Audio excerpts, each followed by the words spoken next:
Yan. So ngayon guys, ayun guys, nakita niyo yung bendo, luma na. Ayan. 4 years na din to boss, no? 4 years na, no? Higit. 4 years mahigit na. So yung bendo na to, hindi rin galing sa amin. Yan. So pero siya naman is nasira in a natural way. Nasira na yung board. Nagluloko din yung antena. Yun.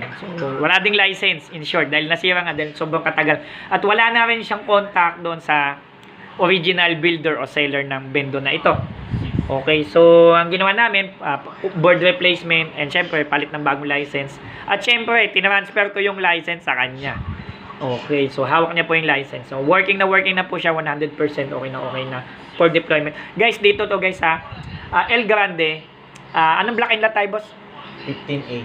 Block 15 lot 8. Dito kayo mag-wifi, sulit na sulit. Sunod dito may GCash na negosyo na rin to kasama na rin. Tapos yun, okay na po yung piso wifi, solve na solve. Block 15 lot 8 El Grande, Plain Street. Yun. So malapit na to sa may guys, doon sa may soldiers. Okay, maraming salamat. So yan, so mamaya kita po tayo sa sa Molino 6 to, Molino 6, Barangay Molino 6, Bacoor, Cavite. Okay, mamaya kita po tayo sa Medwood. Maraming salamat po.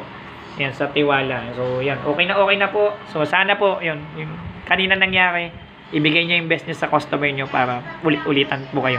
Balik-balikan ba? Okay, maraming salamat. May Sir Will, di na makausap. Posing, maraming salamat po. Sisi mo gawa mo, don't forget to subscribe.